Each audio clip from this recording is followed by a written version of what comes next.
لله والصلاة والسلام على رسول الله وعلى آله وصحبه أجمعين. أما بعد أوصي نفسي وإياكم بتقوى الله. يا أيها الذين آمنوا اتقوا الله حق تقاته ولا تموتن إلا وأنتم مسلمون. يا أيها الناس اتقوا ربكم الذي خلقكم من نفس واحدة وخلق منها زوجها وبث منهما رجالا كثيرا ونساء واتقوا الله الذي تساءلون به والأرحام إن الله كان عليكم رقيبا. يا أيها الذين آمنوا اتقوا الله وقولوا قولا سديدا يصلح لكم أعمالكم ويغفر لكم ذنوبكم ومن يطع الله ورسوله فقد فاز فوزا عظيما. Matendo yanayomtukuza Allah subhanahu wa ta'ala, tumsalamu sasiyana yengira kwa Nabii sallallahu alayhi wasallam ni wasahaba na wale kolaye inayomitii. Na tulimudarasa ya tafsiri mwatumanyira era netwejjukanya amakulu g'ebigambo bya Allah subhanahu wa ta'ala ebiri mu Qur'ani ekitiibwa. Ab'ebitiibwa mu kaseera kano twetaaga tufuna tujjukiza ku wawe twakoma.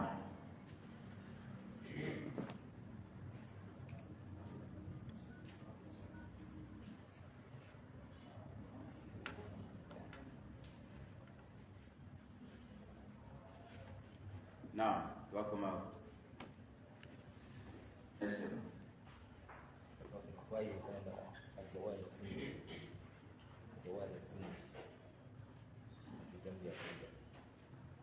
الجواري الكنس.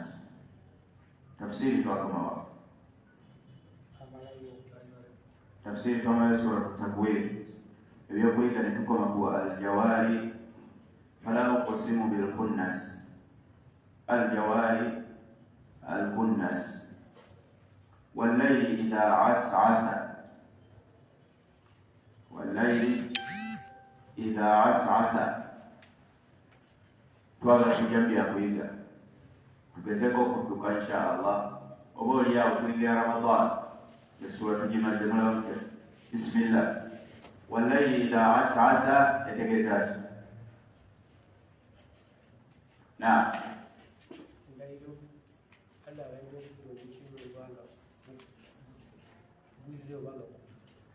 bwobanga buzze obanga bukutte wani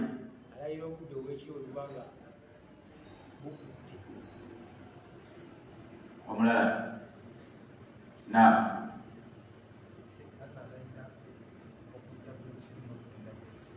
Allah alayira okujja kwekiro n'okugenda kwekiro. Ekibi etuyiga mu aya eyo nambeemu. Naam, tulowooleze ku sipiidi ya mangu mangu tugende. Naam,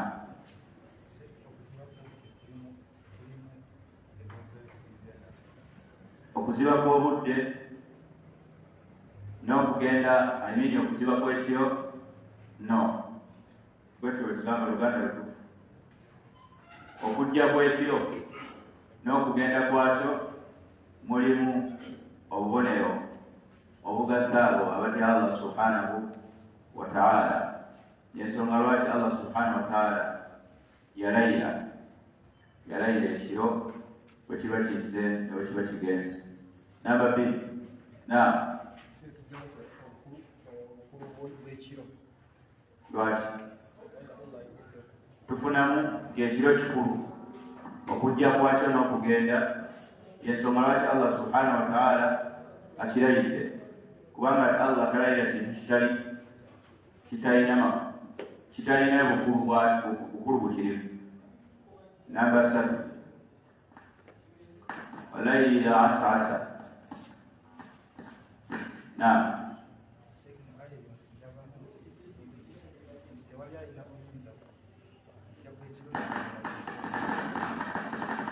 Pani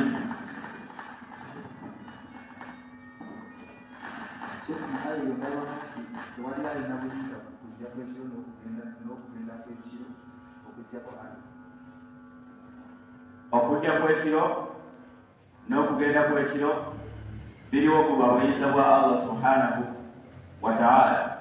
Kubanga Allah subhanahu wa ta'ala bw'alayira okujja kw'ekiro n'alayira n'okugenda kwakyo, kitegeeza nti yalinako obuki obuyinza n'amanya.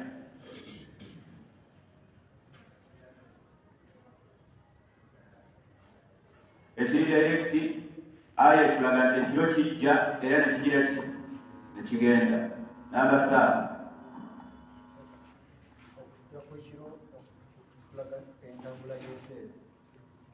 okujja tekako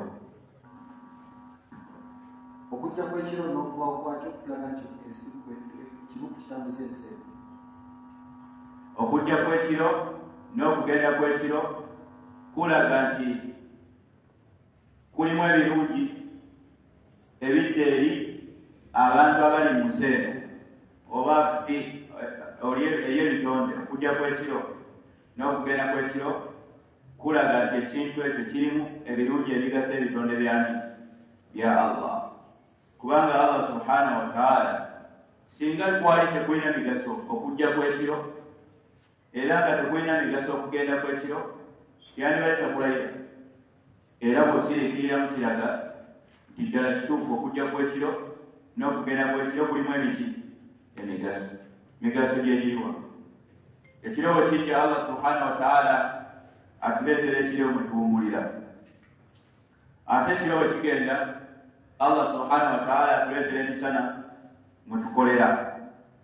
Mu gino ku migaso gw'ekiro n'emisana tewali yandibadde ategeera kubala okutambulira mu nsi okujjako nga waliwo okujja kw'ekiro n'okugenda.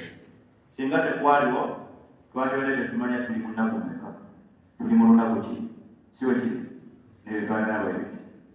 Ennamba endala ebyokuyiga Allah subhanahu wa ta'ala atulaga nti okujja kw'ekiro n'okugenda kw'ekiro kitegeeza ekiro kitonde. Allah subhanahu wa ta'ala yakitonda, tekyetambuza. Allah subhanahu wa ta'ala yakigira ki, yakitambuza, yakireeta yakijjawo. Ekirala bw'otunuulira emigaso gy'ekiro tulabamu okusasira kwa Allah subhanahu wa ta'ala kwe yasasira nakwo ebitonde ebiri mu nsi, olw'ensonga nti mu kujja kw'ekiro n'okugenda kw'ekiro ebivaamu byonna ebirungi bidde ebitonde. Nekiraga okusasira kwa Allah azza wa jalla n'okufaayo kwe eriffe. Waliwo ekirala Allah yalayira ekiro bwe kiba kizze ne bwe kiba kigenze.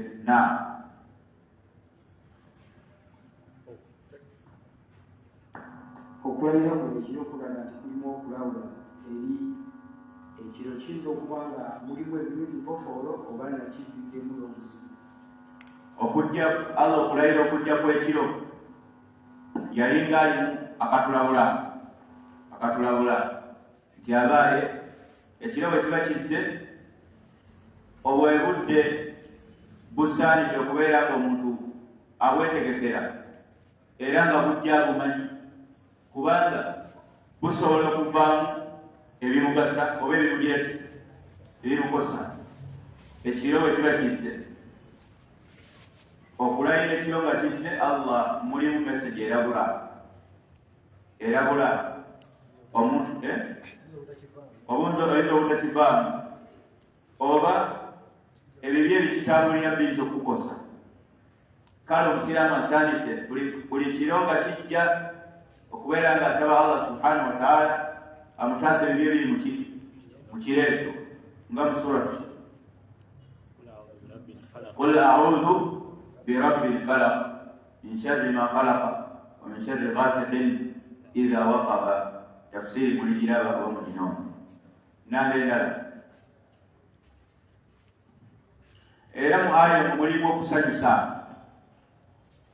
nga bweri nti okujja kw'ekiro kutiisa, nabwe kityo okujja kw'emisana ng'ekiro kivuddewo okusanyusa. Abadde ali mu kutya mu kadde k'ekiro abeere ng'akimanya nti tayimu egenda kutuuka, obudde obwo obutiisa bugire ki, buveewo, afune essanyu lyaki yamakya okubanga gakedde. Kitegeerekese muntu awangalira wakati w'okubeera ng'atya ng'ekiro kisse n'okubeera ng'ate asuubira nti bwe kinaavaawo ebirungi bigenda kujja, n'okutya kugenda kuvaawo, n'okutambula kugenda kweyongera mu kunoonya eriziki. Si bwe kiri? Walayli idha as'asa. Naam.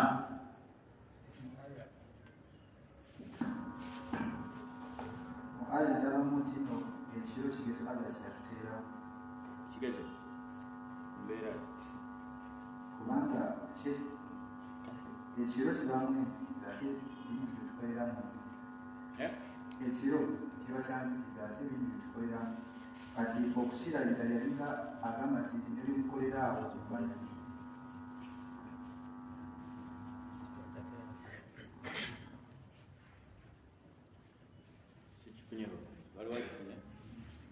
Okifunye okinyonyola bamwamuzenda walayli idha as'asa. Kyetegeremu nti Allah aleeta ekiro kino nga kigezo kyetuli alabe mu kiro kubanga nzikiza tunakiyitamu tutya nga tutya Allah. Bali abanakyanga bamutya, bali abatamutya ne bakiyitamu bwebalaba. Allah okulayira ekiro nga kizze yalinga atuwa message okumanya nti Allah olaba alayidde ekiro yakirese. Bwe kiba nga kikutte, omusiraamu alina okuwangaala nga ali kuweerinde era ng'amanyi nti nannyini kuleeta kireeta ekikutte we yakirayirira n'ebikirimu akigira ki abimanyi. Kale beera ku bwerinde nga tokola Allah byagira ki byatayagala, wabula ng'okoleramu Allah byayagala, kubanga newankubadde olaba nga kikutte kizze naye yennyini kyo era amanyi ebikirimu. Naam.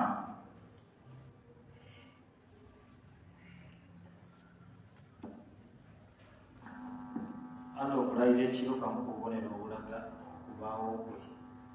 Allah okulayira ekiro kabonero akalaga nti waali ye mutonzi eyatonda okujja kw'ekiro n'ekiro n'okugenda kwakyo. Kitegeerekese? Naam. Singa nkyenda bamwali eyo nti Allah yalayira ekiro nga kitegeeza ekiro kiba kigenda kiba kigereza ekijja kiba kiba. Allah okulayira ekiro alinga akugamba nti buli kiro kikwate nga kyo, kubanga ebiro ebijja tebikwatako. Ekize kyekikyo, ekigenze byokoleddemu byebibyo, ekijje si kikyo. Okategeke kwe kulayira ekiro kitya? Buli kimu kikwate na buki na bwegendereza. Bwe kiyingirawo omanya nti kikyo, kikwate na bwegendereza. Bwe kivaawo omanya nti kikyo, ayimini byokoleddemu byebibyo. Ekitannajja tokyeyibaala. Naam. Wassubuhi idha tanaffas. Era Allah yalayira amakya bwe gaba gagize ki? Bwe gaba gamulisizza. Twagamba tanaffasa kitegeeza ki mu lulimi olugala ng'okunula Oluganda? Tanaffasa kitegeeza kussa. Lwaki Allah yagamba nti wassubuhi idha tanaffas, amakya bwe gaba gasizza, okulaga nti obulamu bw'abantu buddamu ng'amakya gagize ki? Kubanga amakya kwe kuzuukuka kw'abantu ghaliban, ng'oggyeko abamu otulo n'abasituka okukola ki?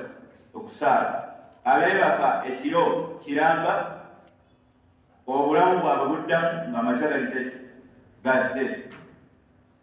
Kati buli ekiro lwe kivaawo ensi abantu bafuna obulamu.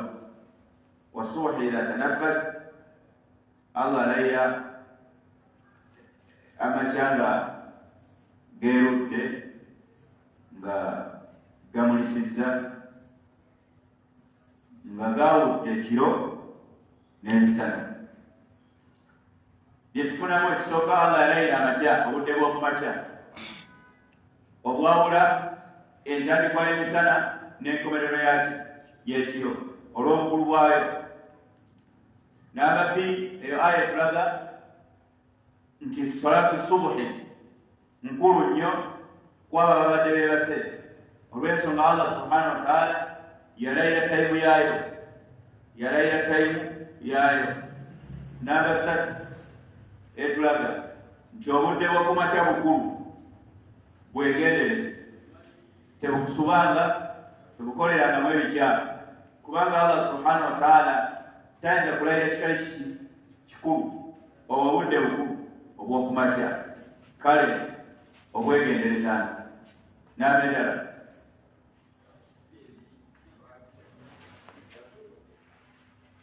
Bw'ogatta aya bbiri ziraga obukulu bwa Allah subhanahu wa ta'ala n'amaanyi ge n'obusobozi bw'alina mu kutambuza ensi n'ebirimu, kubanga Allah azza wa jalla yaleese ekiro nekiyingirawo, bwe kituuse yalagidde ne kivaawo, bwe kivuddewo yalagidde emmambya nejja. Allah akulaga obuyinza bw'alina okutambuza ensi. Wasubuhi idha tanaffas, omuntu yenna waba wakusinza tagagana nga nasinza emmambya oba nasinza ekiro, kubanga ebintu ebyo bibiri tebisaanidde kusinzibwa, bijja ne bigenda. Ate ekijja ne kibulawo tekisaana kuba katonda wa muntu, si bwe kiri. Katonda w'omuntu alina kubanga waali ebbanga lyonna hayyun wa huwa alhayyu. Aya egamba eti huwa alhayyu la ilaha illa huwa wahuwa. Waliwo aya gibadde ndeeta naye egendawo. Allahu la ilaha illa huwa alhayyu, mulamu abaawo eva. Alqayyum yayimirizaawo ensi yonna, tabulawo eva. Oyo alina ki? La ta'khudhuhu sinatun wala nawm, tasumagira ate teyeebaka. Wa huwa alhayyu la ilaha illa huwa fa'buduhu mukhlisina lahu ddin alhamdulillahi rabbil alamin. Aya bwe gamba huwa alhayyu la ilaha illa huwa fa'buduhu mukhlisina lahu ddin. Ye mulamu Allah subhanahu wa ta'ala atavaawo. La ilaha illa huwa yalina okusinzibwa tewali kirala. Fa'buduhu mukhlisina lahu ddin, bw'oba osinze yekka alhamdulillahi rabbil alamin, okubanga yatutegeeza Allah subhanahu wa ta'ala n'atulungamya ku ye omulamu atalina atavaawo. Wasubuhi idha tanaffas, mu aya mutulabamu nti obudde obwo nga omuntu asengu waliwo obulamu, obudde obwo obwawula enkomerero y'ekiro, ayimini ekiro wekiviirawo omusana ne gutandika, budde bukulu nnyo, bulimu obulamu ku bitonde obutali mu budde buki bulala. Tusobola tukolera kalisaati akalungi obudde bw'okumakya ng'emmambya esase bulimu bulungi ki scientifically.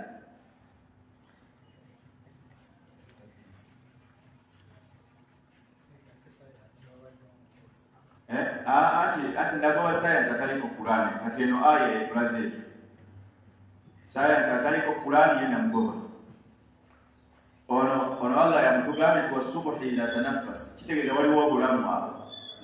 Sheka mu aya era scientifically ndigamu nti kituufu amakya gassa okussako okuvaayo kwa kalenge olufu ng'omusana guvuddeyo. Scientifically nagambye Allah okugamba nti wasulaira wasubuhi idha tanaffas, amakya we gaba gassizza kiba kiraga amakya gassa. Yensonga ki okutya ku makya osobola okulaba kalenge n'ebirala. Allahu a'lam era nga kirabika kyekituufu kubanga aya eyagala okukiraga obadde ogamba nti kuna sayansi oli omulala taseera awo yanditukuye erimu ogimanyi wasubhi idha tanaffas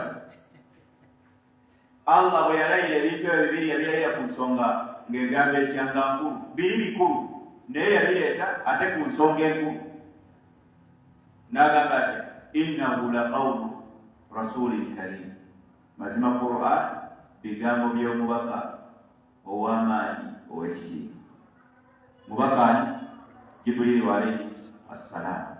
Biki bye tufuna mu ayo? Tufunamu nti Qur'an ekitiibwa bigambo bikulu nnyo bisaanye okuteekwako essira kubanga Allah okunywezaawo obukulu bwabyo yasooka kulayira. Number 1. Number 2. Ndigamu nti Jibrilu, malaika Jibrilu mubaka wa Allah eri abantu. Aya tulaga nti Jibrilu alayhi salaam malaika ye yalinga omutume omubaka Allah gwe yatumanga eriwa eri abantu. Bitegerekese kubanga Allah agambye mazima Qur'an bigambo bya mubaka ow'ekitiibwa ate ng'ategeeza ani Jibrilu. Kitegeeza mwito omubaka yali alina byamutumye yamutuma waani wa Muhammad alayhi salatu wassalaam. Namba 3 speed mulowooza balala tugende. Naam.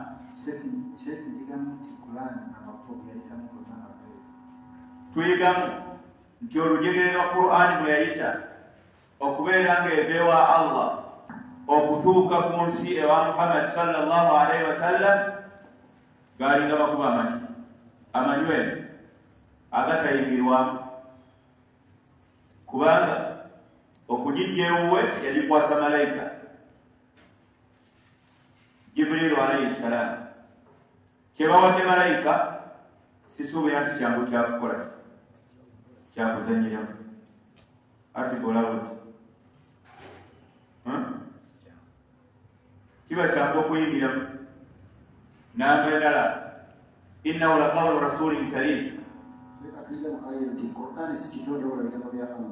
Tuyigamu nti Qur'ani si kitonde bigambo bya Allah kubanga Allah agambye laqawlu bigambo rasulin ebyomubaka karim ow'ekitiibwa Jibrilu.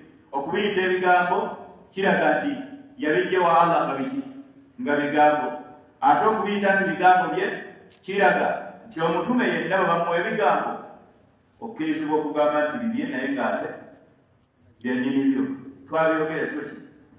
Ekirala laqawlu rasulin karim aya eraga nti waliyo ebitonde ebiyitibwa bamalayika n'abantu n'amajini. Si mweyo aya mwebyo ebibiri wabula aya eraga nti waliyo ebitonde ebiyitibwa ki malayika kubanga Qur'ani yakwasibwa omu ku zimalayika ayitibwa Jibrilu alayhi salaam. Twigamba kirala ti Jibrilu alayhi salaam yali malayika ya kitiibwa si yali malayika yani ya kitiibwa mu bamalayika n'eriffe abantu. Naam.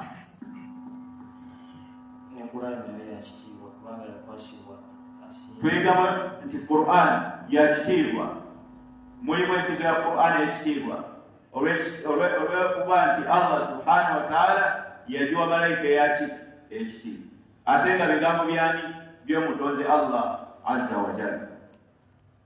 Ekirala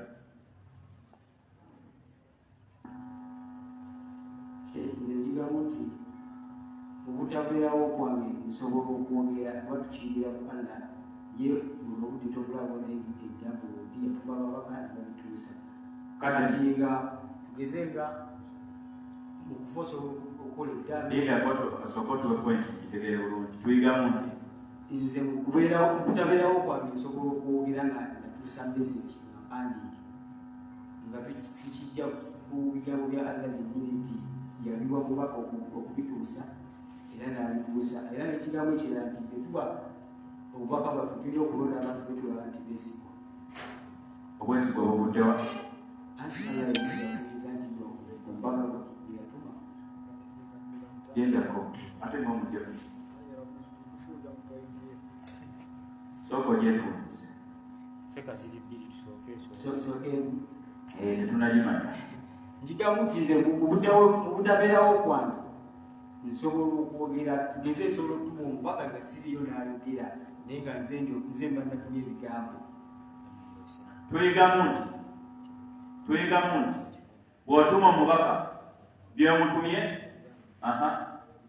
biba bigambo byo, n'omubaka bw'abituusa aba atuusa bigambo byo, saata ababiwulira oluusi bakkirizibwa okugamba nti bigambo byoyo bw'otumye.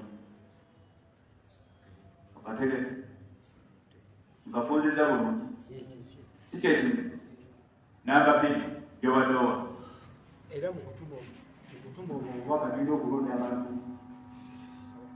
ab'amaanyi n'abesigwa. amaanyi gavudde wano obwesigwa mu aya. tugambe nti bw'obanga oyagala obubaka bwo buweebwa ekitiibwa buwenga abantu abalina ekitiibwa. bw'oba olina information gy'oyagala eyite olondanga omuntu gwe bawa ekitiibwa gy'alaga yabajja ne message eyo, kubanga buli lwowa message omuntu atali wa kitiibwa ng'ate message ya kitiibwa nayo message efuuka etali ya kitiibwa.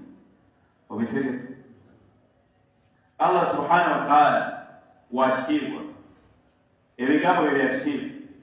okubitutuusaako eno nga yalondera ddala w'ekitiibwa Jibrilu alayhi salaam abitutuuseeko bibeerere eddala ery'ekitiibwa gye tuli, bireme kubeera nga bireeteddwa atali wa kitiibwa tubifuule ebitali byaki mu maleero, bireme kuba nga bireeteddwa atali wa kitiibwa tubifuule ebitali byaki. bw'obanga olina message gy'owa giwa omuntu ow'ekitiibwa. ne bw'oba oli Kampala ng'olinamu olugendo oyagala abeewaka babeereko ne byebakola, ate tusindika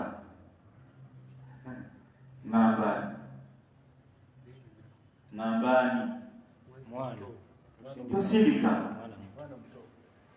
wa ku kyalo wa bulijjo bw'agenda ewuwo abagambire nti essaawa 3 babe nga bagaddewo, bajja nakusekanga we yakyaliwo. otumira ddala waki obuvunaanyizibwa. ebigambo byo bijja kuba biweereddwa ekitiibwa. ekirala innahu la qawlu rasulin karim. kyenategedde mu pointi yono nti innahu la qawlu rasulin karim, kulaana ebigambo bya Allah ayogera gye tuli.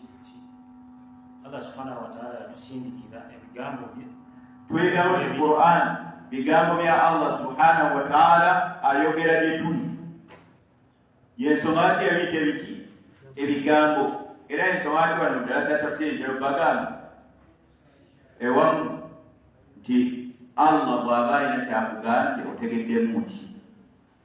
bwe basoma Qur'an ng'owulira Allah ali kukwogera. bw'oba omaze oba omusomi amaze otegedde ki mu byakugambye.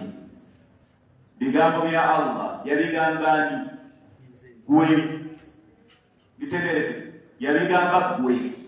kati buli lw'obiraba otegedde ki mu byagamba. kitegerekese ekirala la qawlu rasulin karim. ebigambo okubanga bya kitiibwa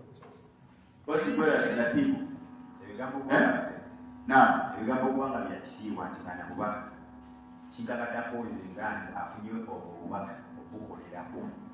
Allah subhanahu wa ta'ala eyo aya eri mukutulaga nti okakatibwako okubeera nga ebigambo ebyo obikola ki, obikolerako, obifuula byabuvunaanyizibwa. bye bigalagira obikola, bye bigaana tobikola. lwaki?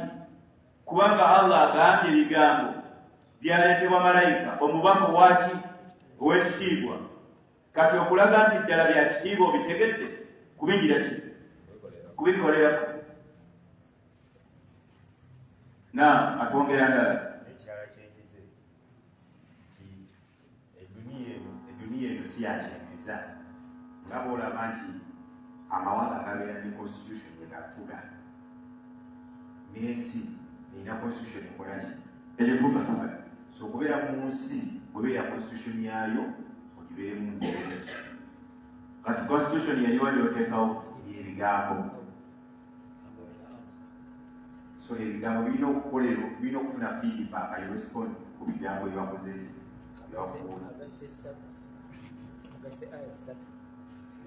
ekitegedde. ذي قوة عند ذي العرش مكين سيدنا ذي قوة bigambo by'omubaka ow'ekitiibwa Jibuliiru ذي قوة nannyini maanyi inda dhil arshi makinin eri oyo nannyini arshi Allah Jibuliiru oyo alinayo ki ekifo mubede webagamba mubede tufulamu nti Allah ali mukutendera malayika gye yawa ebigambo ekisooka mubaka karimin wakitiibwa dhikuwa wamaanyi nnyo mu butonde ne mu physical appearance inda dhil arshi okumanya alina ebitendo ewa Allah nannyini arshi makini mubede tagambwako wakumwanjo ewani ewa Allah eyo aya nenyambu newe bakugamba mugambi nti sekizibu oyo mulamu mu state house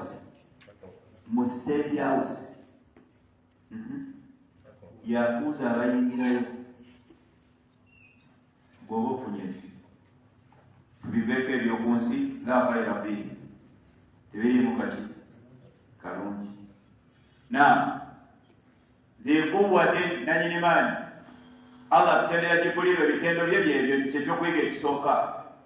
Ekyokubiri Allah mu kututendera gwe yawa Qur'ani n'ebitendo ebyo ebingi ali mu kukulaga nti olujegere oluyimiriddeko Qur'ani ekitiibwa lwamaanyi nnyo terukubwamu bituli n'agasatu era ni kutulaga nti Qur'ani ekitiibwa toyinawo ogenda kuginoonyamu nsobi la yatihi lbaatilu min bayni yadayhi wala min khalfihi toyinawo ogenda kugikwata nsobi. Lwaki? yagawa Allah bigambo bye goyinza okukwata Allah ensobi mu byayogedde. Bwe yamaliriza n'abiwa Jibuliiru ng'ate malayika goyinza okukwata ensobi malayika mu byereese. Ate nga malayika eyo rasulun mubaka ow'amaanyi karimu wakitiibwa dhikuwa nannyini maanyi oyinza okukwata Qur'ani ensobi ng'eyagireeta w'amaanyi. Kyoyagala ogamba nti waliwo abamuzinduukiriza ne bateekamu ensobi ng'ate dhikuwa nannyini maanyi inda dhil arshi makin ewa Allah alina ekifo si weeno wala. Abantu oluusi batera okupinga bakama baabwe olw'ensonga tebalya ku mugaati si wekiri ebyo byakunsi nkukubira ekifaananyi tebalya ku mugaati keki bagiri eri bokka eno kukakana batandise okupinga naye bakugamba Jibuliiru alayhi salaam inda dhil arshi makin wakumwanje wani wa Allah. Qur'ani bakulaga olujegere lw'Qur'ani. Ekirala kyetufunamu na aya yabirabamu obuzito bwa Qur'ani muki olw'ensonga Jibuliiru Allah mutendera ebitendo w'amaanyi mwesiba wakitiibwa alina n'ekifo tekitegeeza ebigambo byaleeta nabyo bizito. aya eyo etutendera eyajja ne Qur'ani Jibuliiru eyongera kutulaga buzito bwaki bwa Qur'ani. Ennamba endala aya eyo etwongera okukakasa okubayo kwa Allah. eyongera okukakasa okubayo kwa Allah. Lwaki? aya ekakasaawo nti Allah subhanahu wa ta'ala gyali era yennannyini arshi. Arshi kyeki tujja kiraba nga tuli ku ayatul kursi. Namba ki endala kubanga bagambe inda dhil arshi eri nannyini arshi nga yani ye Allah makini tekiraga nti Allah waali ewa Allah waliyo ebifo amadaala ewa Allah azza wa jalla eriffe ebitonde bye waliyo ebifo byagaba waliyo ebifo byagaba waliyo abali ewa Allah nga be basembayo kuba abawansi mu bawansi olwebyo byebakola ate waliwo abali ewa Allah nga be basembayo waggulu okuba ab'ebitiibwa olwebyo bye bakola yensonga lwaki Jibrilu alayhi salaamu bakugambye nti ewa Allah alina ekifo kale bwobanga owangaala nga nekyo kyakuyiga weegombe nga kolerera obeere n'ekifo ewaani kolerera obeere n'ekifo ewaani ewa Allah obeere awo naye nga ewa Allah anta inda Allah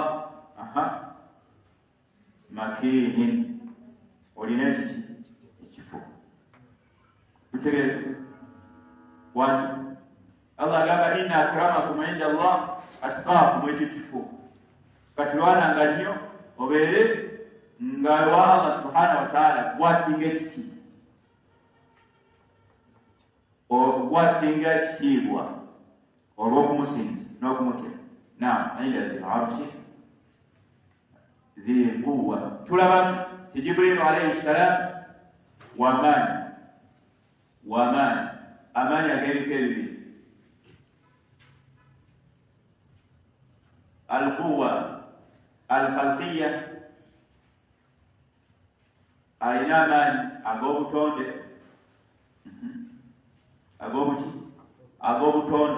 ag'obutonde gegati si gano gotegeddemu abali kwegamba Allah yamutonda nga waki wamaanyi nabbi yagamba alayhi salatu wassalam ra'aytu Jibrila walahu 600 janah qad sadda al-ufuqi nalaba Jibrilu alayhi salam ng'alina ebiwawatiro 600 ng'obwengula bwonna bugize ki wamaanyi mu butonde ate ekirala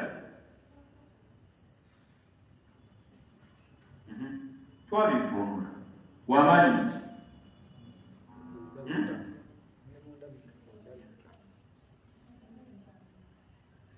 siwe obutonde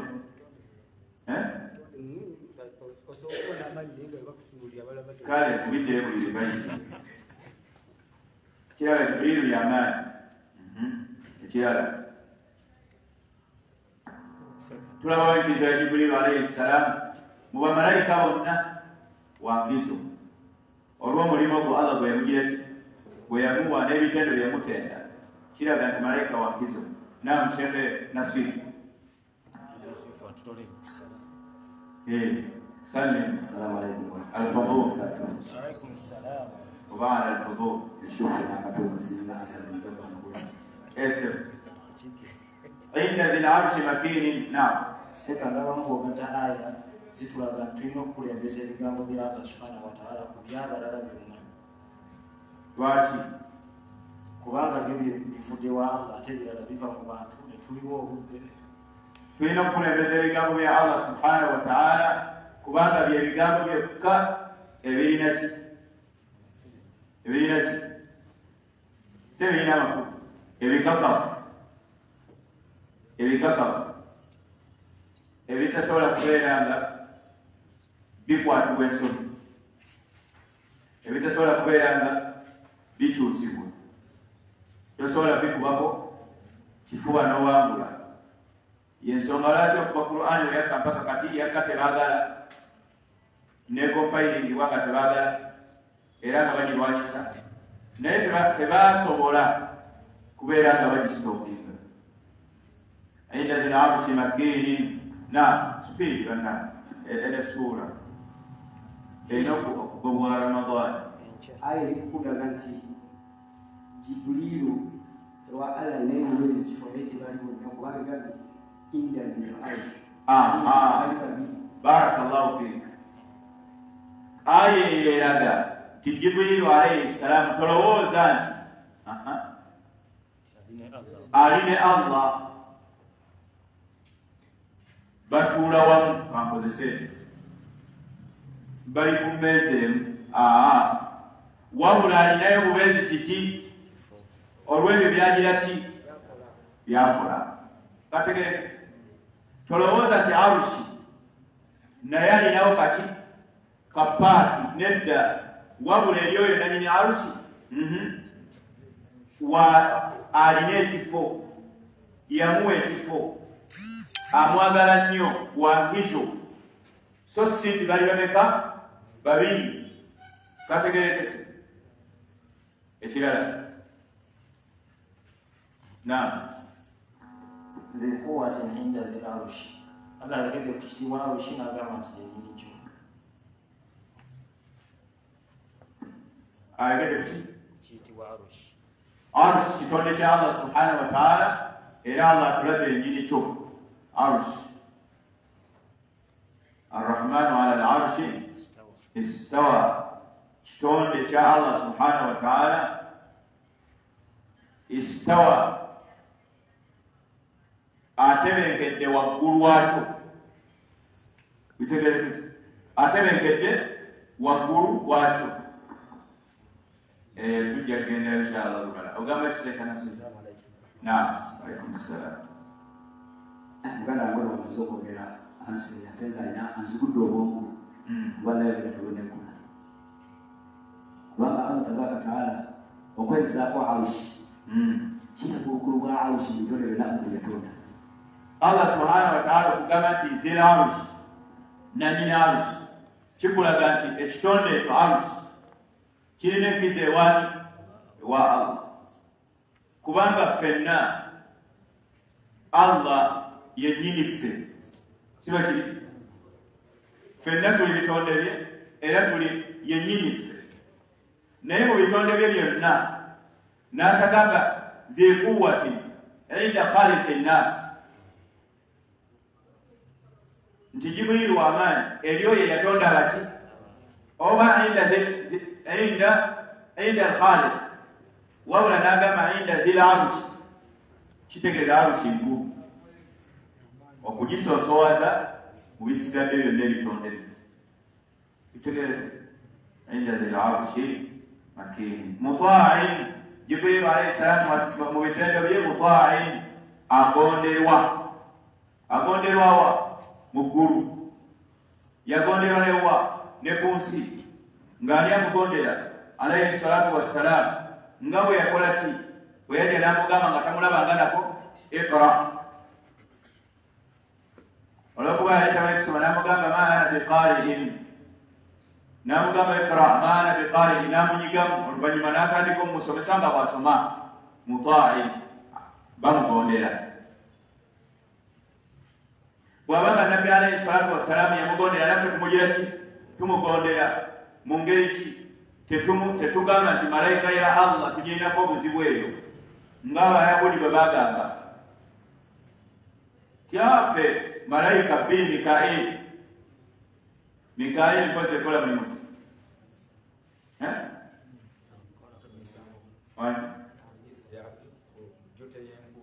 Mikaili ne Jibril Abayahudi baziwedingako entamu, tebazaagalira ddala malayika ezo bbiri.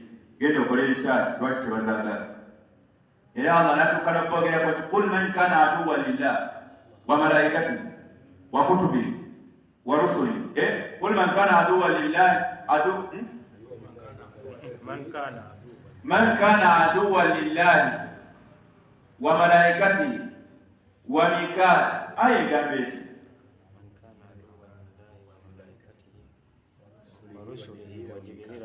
قل من كان عدوا لله وملائكته ورسله وجبريل وميكال فإن الله عدو للكافرين.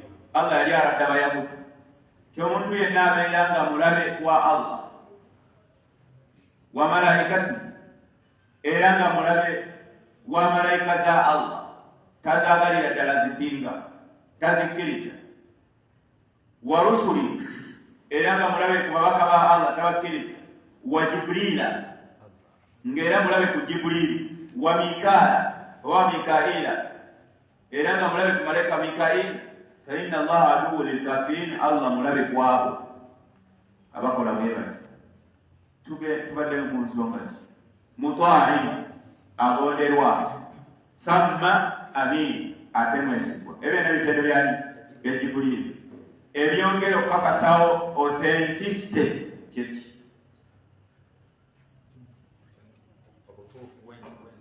ekyongera okukakasawo authenticity ya Qur'an ekitiibwa kyongera okukakasawo obukakafu obutalimu kubuusabuusa obutalekaawo kawaayiro konna muntu wabuusizabuusiza nti Qur'an ntuufu kubanga ya Allah omulezi w'ebitonde yagiwa malayika Jibril alina ebitendo bino wammanga yali mubaka wa Allah wakitiibwa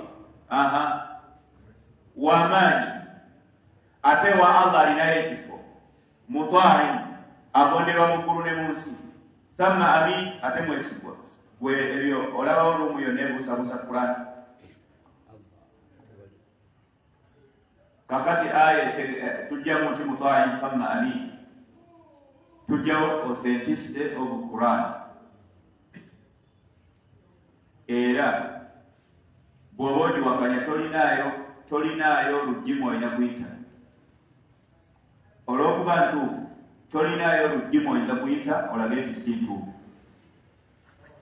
ne bw'obuuka ekikomera n'ogwa munda n'ogamba nti si ntuufu bamanya nti okoze eki weerippye ku kyotakiraki ku kyotasobola muta'in malaika Jibril agonderwa lwaki Allah agamba agonderwa yani batasobola okuleta Qur'ani wa Muhammad alayhi salatu wassalamu nabbi n'agaana siwe kintu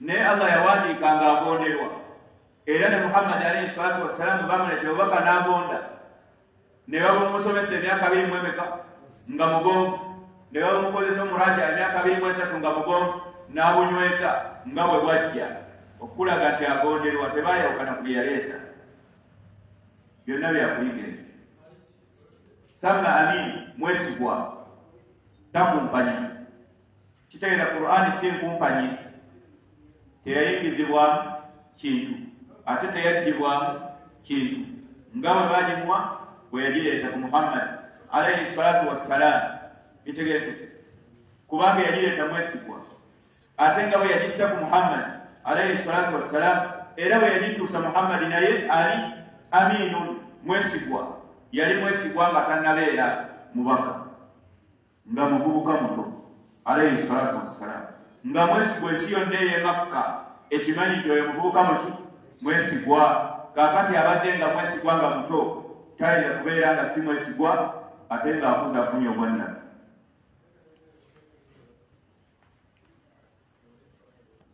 wama sahibukum bimajnun kati tugende ku paati ya nabbi wano wonna bakolaga obukakafu bwa Qur'ani bavudde ku bitendo bya malayika bazze kwoyo bwe yagiwa ali atya wama sahibukum bimajnun munnammwe si mugwaki waddalu byetufuna mu aya ekisooka Qur'ani si bigambo bya mulalu bitegereze bwe biba byava ewa Allah azza wa jalla namba 2 nga bigambo bye bwe byatuuka tebabiyingizaamu bigambo birala Qur'ani ku Muhammad alayhi salatu wassalam talina majinni gamwogererangako mbwajogere teri mulogo yaroga mbwafune ebigambo byaki bya Qur'ani namba 4 Qur'ani nga nabbi alayhi salatu wassalamu yagitutuusaako mu kutegeera mu magezi gennyini amajjufu agatayingirwamu majinni na shaitaani kubanga Allah agambye wama sahibukum bimajnun namba endala Allah atulaga nti Qur'ani nkulu nkakafu nnyo okuba nti ntuufu lwaki yakka ku munnammwe ab'Emakka bakimanyi bwe bagamba munnammwe mumanyi nnyina ne kitaawe ne famire mwe yakulira n'engeri gye yakulamu n'embeera ze zeyawangaaliramu ng'akyali muto ne mu kukula mu buvubuka n'oluvannyuma lw'obubaka bwe bagamba nti munnammwe muba mumutegeke kitegerekese okulaba nti Kurani nkwafu gwe yavaako mu mumanyi muleme kwewuddisa. Ennamba endala Allah ali mu kutulaga nti bannammwe bwe babanga babaleetedde ebintu ebituufu mweyambise okubanga bannammwe mubikkirize engete bakwata mubitegete.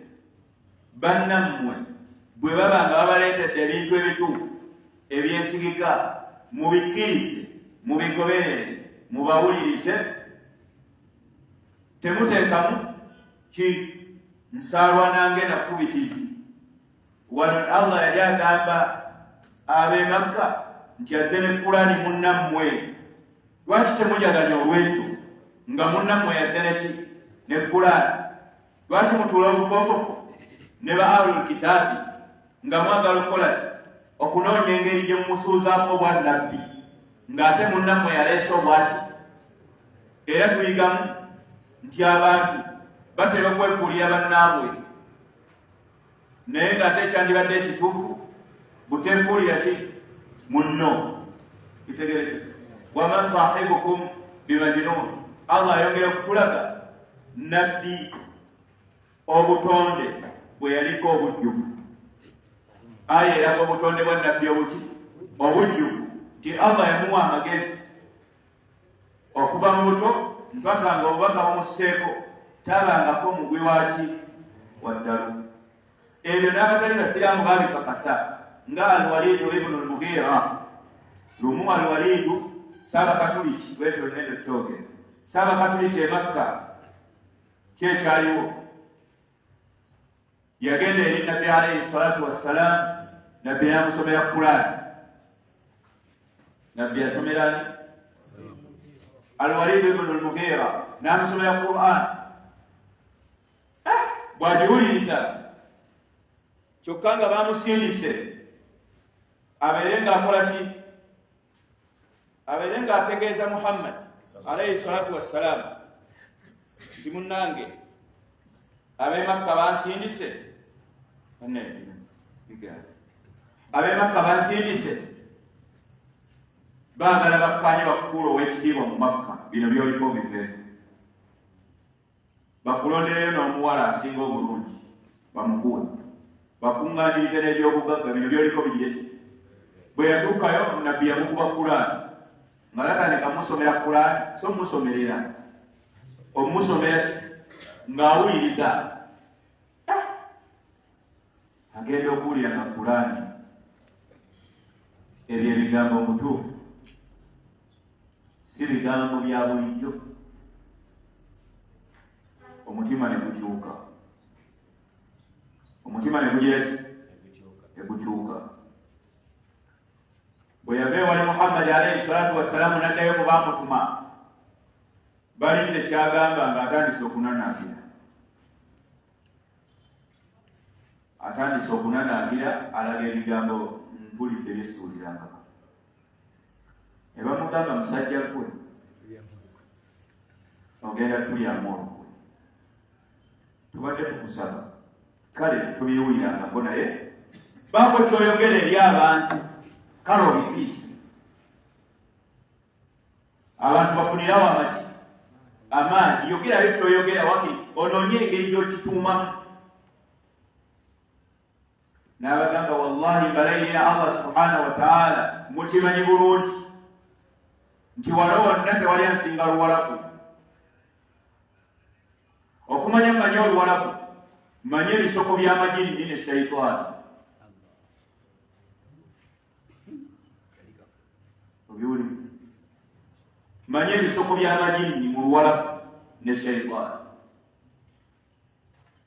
Oluwalabu lwemmanyi lungi nnyo naye bwe ntunula bino ebigambo si bya shaitaani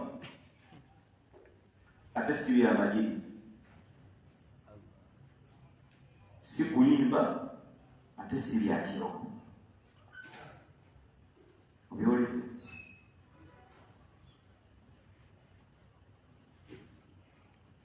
Kaakati mu kufumiitiriza ennyo mu kifo kye yandiyatudde nti nzikiriza n'agamba Allah bwe yatunyumiza ku suuratu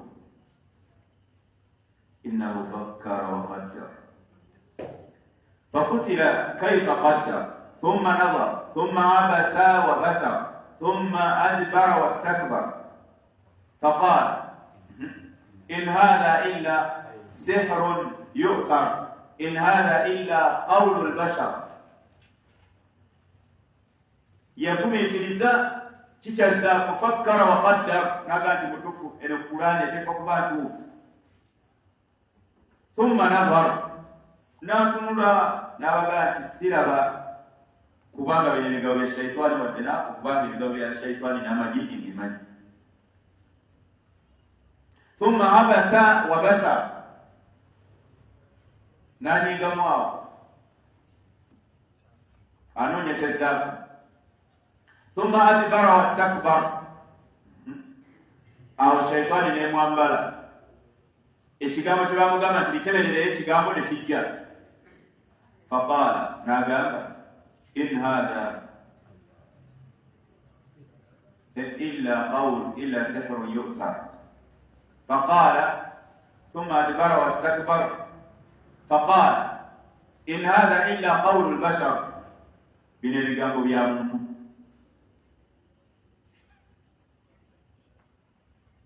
bigambo yake ai katika mtu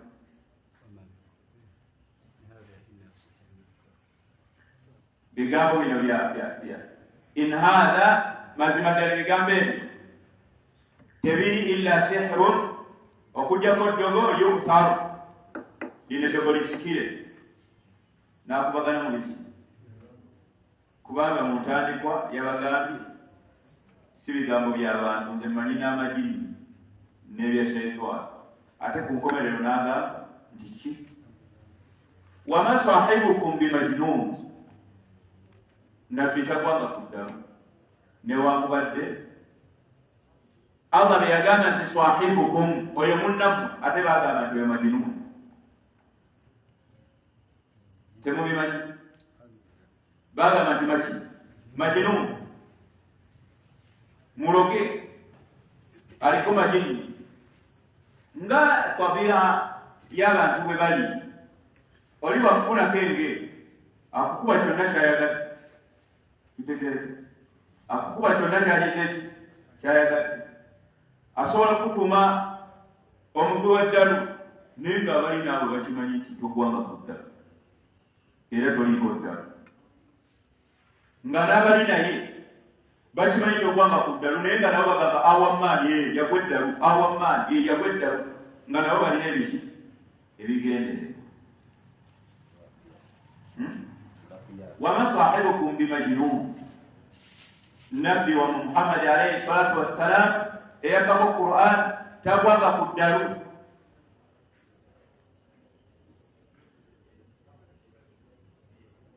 kyayogererwako maki majini ndoza tukoma wama sahibukum bimajnun ولقد رآه بالأفق المبين وما هو على الغيب بضنين وما هو بقول شيطان رجيم فأين تذهبون إن هو إلا ذكر للعالمين لمن شاء منكم أن يستقيم وما تشاءون إلا يشاء الله رب العالمين تنازم لا ينشاء لا إلي أنتم kujagezako tuzimaleni wakili tunagamba nti nnya tufulumawa tusobole okuyingira Ramadhan ng'essuula yidi bwe tuba tutandika ndala bino byebisembayo tumaze ekiseera e Masaka nga twafuna obuzibu obutwawula olw'ekikolwa ekyakolebwa mu kukyusa obukulembeze bw'e Masaka. Abamu kye twagamba nti tekyali wadde kibi okukukyusa kubanga teri yazaalibwa nga mukulembeze mpaka wabula enkyusa gye bakyusa teyali ntuufu nga tugamba tutya yali ereetawo obutakkaanya mu babadde baagalana. Nze bwe nzijja wano ng'oli imaama ne wabawo haja alina wano amaanyi n'anziza mu kameeri emagali n'aŋŋamba nti mutazinga wali obwa imamu bukuwadde obumpadde ate sheekhe mugula nze bukuwadde era tugende Magharibi gwaji sasa okirabye era Magharibi netuuka owamaanyi wano n'agamba mugula nti wa ono ye imamu sasa nze gwe baziise emabbali ne bankola ekyo nenzikiriza mba mukyama kubanga mugula abadde mukwano gwange twali muggyeko bwe tutyo mugula aba alina okumukwata mu ngalo nange mukwate mu ngalo tukkaanye ntuuke nemuga tiwayo ebisumulizo by'omulyango guli biibyo ebyaguli bibiri eno yefayiro kwembadde entambuliza obwayimaani netugamba ennonda gye balonze ejjawo bwa sseruganda mu basiraamu kale tubadde tusaba okulonda okwo bwe kuba kwakubaawo kugoberera amateeka ati omuzikiti gwakkaanya nti ffe wetubanga bakulonda bayimaamu wano nti tujja kulondanga bwe tuti lujja kubanga lunaku lwa juma basiraamu nga batudde tuleete ekirowoozo tube netwala kulonda bayimaamu ani alina erinnya kati ate gonziziza eri mabbali nompatte obwaki netugaa nti amateeka gali getwakkaanyaako getuba tutambulirako kubanga nabbi yagamba almuminuuna ala shurutihim abasiraamu bakakatibwako okugoberera obukwakkulizo bwe beeteereddewo bwe baga nti tujja kulondanga buli wakuna baada Magharibi tojja lwakusatu n'ebifaanana bwe netugamba era kyetugenda okukola ffe netugenda kukkiriza imamu tubalonze tugenda kujulira mu lukiiko olusembayo olutwala omuzikiti nkuba bifaananyi tubagaye tubanaye twakkaanya lumu mu mateeka gange ati kati bagamba imaamu ati tebayise mugame tubale tubasaba kale bwe kiba kyakubaawo kigoberere bino bye twagira ki ne tuwaaba e Kampala mu Shuura twabagamba tutya tyobukulembeze tebwakyuse mu makubo matuufu bugenda kuleetawo okukubagana n'okwewalana singa bunaasigalawo ekyokubiri ne tugamba singa enkola bwetu tunagirekawo netambula tujja kuba tetuyambye eddiini eno akateekeko ebirowoozo tujja kuba tetuyambye eddiini eno kubanga eddiini eno erina Quran ne Sunna yeteekeddwa okubeera nga byekola byorganized